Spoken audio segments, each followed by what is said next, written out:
किसी के शरीर में बहुत ज़्यादा आलस रहता है, आप बहुत ज़्यादा थकान महसूस करते हैं, किसी भी काम को करने से पहले ही आप उसे गिव अप कर देते हैं, तो भस्त्रिका प्राणायाम यहाँ आपकी बहुत मदद करने वाला है। अगर आपको नींद अच्छे से नहीं आती है तो भस्त्रिका प्राणायाम उसके लिए रामबाण की तरह काम करता है। दोस्तों, आज के इस वीडियो में मैं आपको भस्त्रिका प्राणायाम से संबंधित सारी जानकारी देने वाली हूँ कि भस्त्रिका प्राणायाम कहाँ से आया, इसका अर्थ क्या है, इसके लाभ क्या हैं, किन लोगों को इसे करने से बचना चाहिए, थोड़े बहुत प्रिकॉशंस जो इसके हैं उनके बारे में बताऊंगी। उसके बाद इसके पीछे की एंशिएंट साइंस, जो हमारे ऋषि मुनि या गुरु थे उनका क्या मानना था, उन्होंने किस तरीके से एक्सप्लेन किया है। फिर उसके बाद जो रिसर्चेज मॉडर्न साइंस है वो, और आखिरी में मैं आपको बताऊंगी कि इसको करने की सही विधि क्या है। तो प्रणाम, my name is Poli Parihar and I welcome you all to Sai Yoga. तो सबसे पहले मैं आपको एक्सप्लेन करती हूँ कि भस्त्रिका प्राणायाम कहाँ से लिया गया है। तो जो लोहार होता है वो जब धूकनी चलाता है या जब वो लोहे को गर्म करता है तो वहाँ से इस प्राणायाम को लिया गया है, क्योंकि जो लोहार होता है वहाँ पर जब वो अपनी भट्टी चलाता है या धूकनी चलाता है तो वहाँ हीट जनरेट होती है, आग निकलती है। तो उसी प्रकार जब हम इस प्राणायाम को करते हैं तो हमारी बॉडी में भी हीट जनरेट होती है। इसको करने की 2 टेक्निक हैं, मैं दोनों टेक्निक आपको बता दूंगी। तो ये तो हुआ इसका अर्थ। अब हम आते हैं कि जो हमारी एंशिएंट साइंस है, ये हमारे ऋषि मुनि थे, वो इस प्राणायाम के बारे में क्या कहते थे। तो हमारी 2 मेन टेक्स्ट हैं, हठ योग प्रदीपिका और हिरण्य संहिता। उसमें बड़े अच्छे से हमें भस्त्रिका प्राणायाम के बारे में एक्सप्लेन किया गया है। हठ योग प्रदीपिका में चैप्टर नंबर 2 और श्लोक नंबर 60, 61 और 62, इसके अंदर भस्त्रिका प्राणायाम को बड़े ही आराम से और अच्छे से एक्सप्लेन किया गया है कि भस्त्रिका प्राणायाम एक्चुअली है क्या, ये किस तरीके से काम करता है। ये हमारी जो हिरण्य संहिता है उसका चैप्टर नंबर 4 श्लोक नंबर 60, 61 और 62, इसके अंदर भस्त्रिका प्राणायाम को बड़े ही अच्छे से एक्सप्लेन किया गया है। तो ये तो हुई इसकी एंशिएंट साइंस। अब हम आते हैं मॉडर्न साइंस पे। कुछ स्टडीज़ की गई जिनके अंदर निकल के आया कि जो हमारा प्राणायाम भस्त्रिका प्राणायाम है, यदि हम उसका अभ्यास करते हैं और जब इसे स्पोर्ट्स में इंट्रोड्यूस किया गया तो इसने हमारी लंग कैपेसिटी को बढ़ाया, साथ ही साथ इसने हमारे जो सांस लेने की कैपेसिटी थी उसको इम्प्रूव करने के साथ साथ हमारे हार्ट के फंक्शन को भी इम्प्रूव किया। साथ ही इसने शरीर में वेंटिलेशन को बढ़ाया। अब आप देखिए, अगर ये एक स्पोर्ट्स पर्सन के लिए इतना फ़ायदेमंद है तो नॉर्मल पर्सन के लिए तो बिल्कुल ही होगा। अब मैं आपको बता देती हूँ कि किन लोगों को इस प्राणायाम को करने से कुछ सावधानियाँ अपने दिमाग में रखनी है। जो प्रेग्नेंट लेडीज़ हैं, प्रेग्नेंट वुमेन्स हैं, वो इस प्राणायाम का अभ्यास ना करें तो बेहतर होगा। दूसरा, अगर किसी को स्लिप डिस्क है, डिस्क हर्निएशन है, तब आपको जो आपका पेस ऑफ ब्रीदिंग है उसको आप ध्यान रहे, या तो किसी की गाइडेंस में करें तो ज़्यादा बेहतर रहेगा। वहीं अगर किसी को हर्निया है, अल्सर है, तब आप इस प्राणायाम का अभ्यास ना करें। वहीं अगर किसी को हाई फीवर है या आपकी रिसेंटली कोई सर्जरी हुई है, तब भी आप इस प्राणायाम को अवॉइड करें। तो इन चीज़ों का ध्यान आपको रखना है इस प्राणायाम को शुरू करने से पहले। बेनिफिट्स इसके बहुत सारे हैं, लेकिन मैं आपको कुछ जो सबसे इम्पॉर्टेंट हैं उनके बारे में बता देती हूँ। तो सबसे पहले, जिन लोगों की जो ब्रेथ ऑफ शॉर्टनेस है या अच्छे से सांस नहीं ले पाते हैं, अगर वो इस प्राणायाम का अभ्यास करते हैं तो उनके जो सांस लेने की कैपेसिटी है, जो उनके लंग्स की कैपेसिटी है, उसको बढ़ा देगा, जिससे आप आसानी से सांस ले पाएंगे।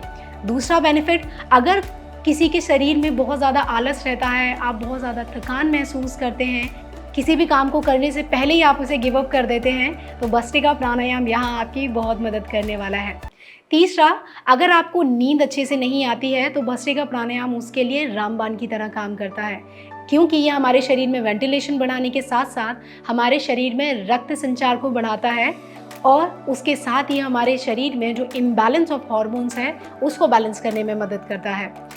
जिन लोगों को मेटाबॉलिज्म बहुत स्लो है या खाना अच्छे से नहीं डाइजेस्ट होता है, उन लोगों के लिए भी ये प्राणायाम बहुत काम करता है। साथ में जिन लोगों के बेली के आसपास फैट बहुत ज़्यादा बढ़ रहा है, तो उन लोगों के लिए जो ये प्राणायाम है वो बहुत हेल्पफुल है। कैसे? क्योंकि क्या होता है, जब हम भस्त्रिका प्राणायाम करते हैं तो इसमें जो हमारा हार्ट है, जो हमारे फेफड़े हैं और जो हमारा लीवर है, ये 3 जो ऑर्गन है वो सबसे ज़्यादा ऑक्सीजन को कंज्यूम करते हैं। तो क्या करता है, जो हमारा लिवर है वो बाइल जूस को सिक्रीट करता है, जिससे हमारा खाना अच्छे से डाइजेस्ट हो पाता है। तो जब हम इस प्राणायाम को करते हैं तो हमारी बॉडी में क्या होगा, ऑक्सीजन लेवल नॉर्मल हो जाएगा या उसको बढ़ाता है, जिसकी वजह से हमारा जो लिवर है वो अच्छे से फंक्शन करेगा, बाइल जूस का सिक्रीशन अच्छा होगा। साथ ही साथ अगर बाइल जूस का सिक्रीशन अच्छा होगा तो हमारा खाना अच्छे से डाइजेस्ट होगा और हमारा मेटाबॉलिज्म भी नॉर्मल रहेगा। आपका कंसंट्रेशन बहुत ज़्यादा वीक है, आप फोकस नहीं कर पाते हैं, आपकी एकेडमिक्स ठीक नहीं है, तो ये प्राणायाम आपके कंसंट्रेशन को बढ़ाने में, आपकी एकेडमिक्स को इम्प्रूव करने में बहुत मदद करता है।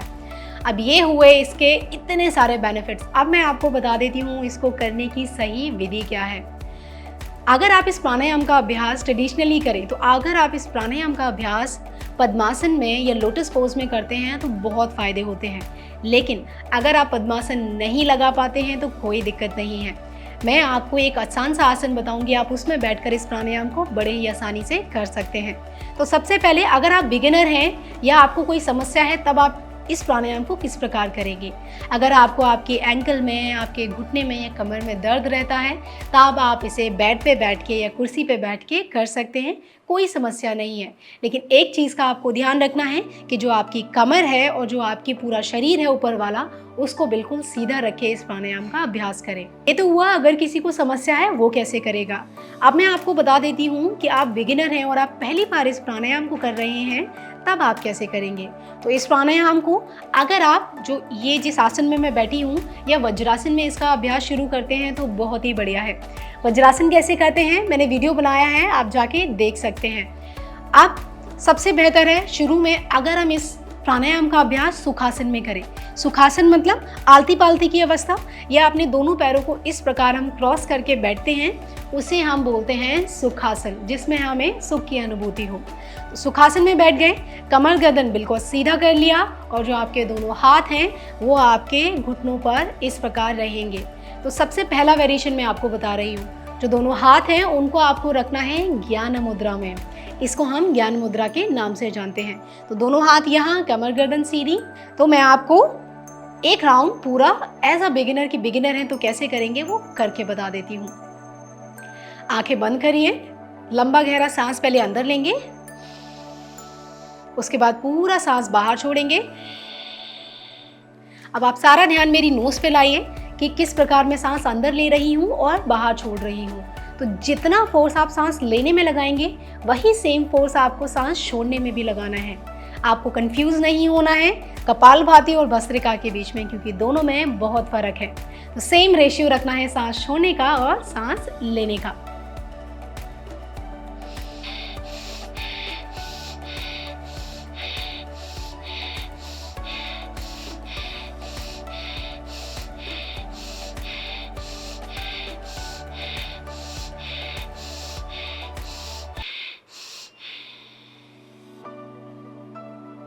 पाँच से 6 सामान्य सांसें लेंगे और उसके बाद धीरे से वापस आएंगे। ध्यान रहे शुरू में अगर आप बिगिनर हैं तो जो आपका पेस है वो स्लो रहेगा, बहुत फास्ट आपको नहीं करना है। ठीक है, आप इसके कितने राउंड करेंगे, आपको एक बार में 10 से 15 राउंड करने हैं और ऐसे आप 3 सेट कर सकते हैं। कौन सा समय सबसे अच्छा होता है, अगर आप सूर्योदय से पहले इस प्राणायाम का अभ्यास करते हैं तो इसके बहुत फायदे हैं, लेकिन आप चाहें तो शाम को या इवनिंग में भी इस प्राणायाम का अभ्यास कर सकते हैं, कोई समस्या नहीं है। अब हम आते हैं, अगर आप इसको आसानी से कर पा रहे हैं तब आप इंटरमीडिएट या सेकेंड लेवल पे इस प्राणायाम का अभ्यास कर सकते हैं। तो सेकेंड राउंड में या इंटरमीडिएट हैं तो आपको अंत में या प्राणायाम खत्म होने के बाद एक राउंड सूर्यभेदी प्राणायाम का करना है, तब जाके ये हमारा प्राणायाम कंप्लीट माना जाएगा। तो सूर्यभेदी लास्ट में कैसे करेंगे वो मैं आपको बता दूंगी। अगर आप सूर्यभेदी का कंप्लीट डिटेल्ड वीडियो देखना चाहते हैं तो मैंने पहले से बनाया हुआ है, आप जाके देख सकते हैं। अभी इस वीडियो में मैं एक्सप्लेन नहीं कर सकती क्योंकि ये वीडियो बहुत लंबा हो जाएगा, तो अगर आप देखना चाहते हैं तो वहाँ से देख सकते हैं। अब अंत में सूर्यभेदी का एक राउंड करेंगे। कैसे करेंगे, आपका विष्णु मुद्रा के साथ इसमें करेंगे। लेफ्ट नॉस्ट्रल को बंद रखना है, राइट से सांस अंदर भरेंगे, दोनों नॉस्ट्रल्स को ब्लॉक करना है और कुंभक लगाएंगे। कुंभक मतलब सांस को होल्ड करके रखना। कुंभक के ऊपर भी मैंने पूरा वीडियो बनाया है, अगर आप देखना चाहते हैं तो अभी जाके उस वीडियो को देख सकते हैं इस वीडियो के खत्म होने के बाद। तो उसके बाद आपको सांस को होल्ड करना है, उसके बाद 5 सेकंड सांस होल्ड करने के बाद आप लेफ्ट से धीरे धीरे सांस को बाहर छोड़ देंगे और हाथ को नीचे ले आएंगे। तब जाके हमारा जो इंटरमीडिएट लेवल भस्त्रिका है वो पूरा हो जाएगा। मैं आपको पूरा एक राउंड, पूरा एक चक्र इसका करके बता देती हूँ।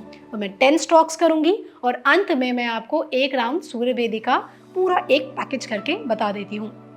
दोनों हाथ ज्ञान मुद्रा में, एक लंबा गहरा सांस अंदर और बाहर। इस बार जो आपके सांसों की गति है वो पहले से थोड़ी सी फास्ट होगी।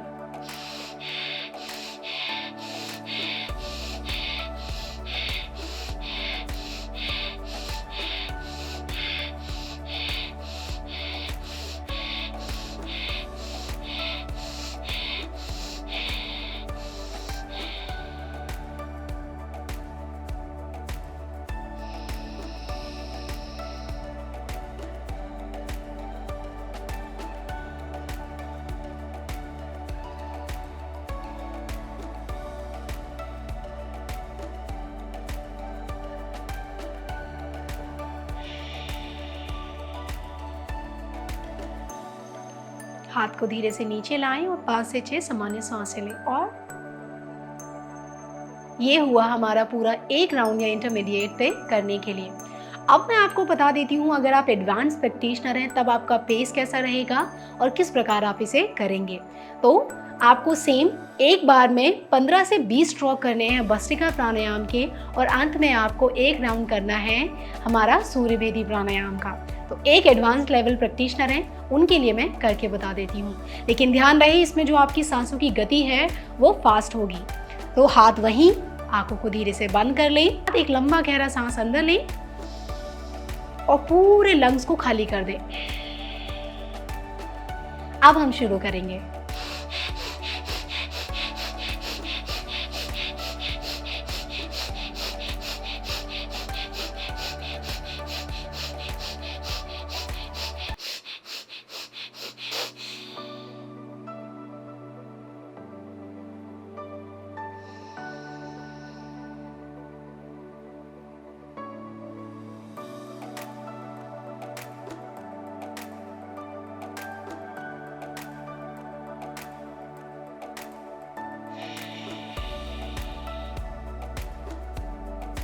धीरे से वापस आए।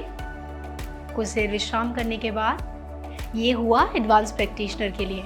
लेकिन इसी प्राणायाम को करने की एक और टेक्निक है जो मैं आपको बता देती हूँ, ताकि अगर कोई आपको उसे इंट्रोड्यूस करे तो आप कंफ्यूज ना हो, आपको वो टेक्निक भी पता होनी चाहिए।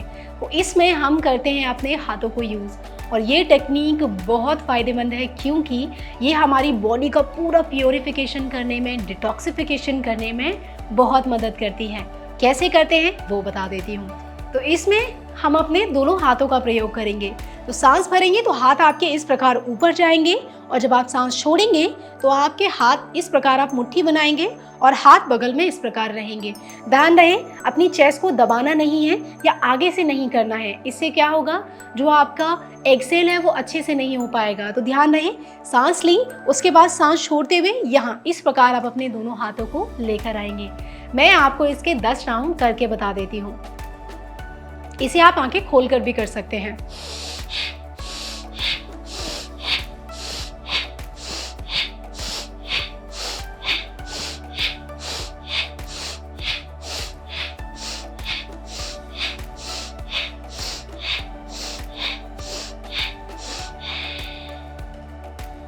उसके बाद एक राउंड सूर्य भेदी का करेंगे।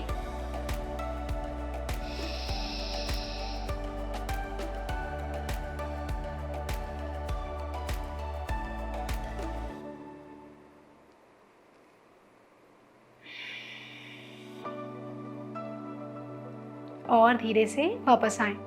तो ये तरीका हुआ एक और भस्त्रिका प्राणायाम करने का। ये मैंने आपको इस वीडियो में भस्त्रिका प्राणायाम से संबंधित सारी जानकारी दे दी है। अगर कोई ऐसा पार्ट है जो मैं इस वीडियो में बताना भूल गई हूँ या आप जानना चाहते हैं मुझसे, तो आप मुझे कमेंट करके बता सकते हैं।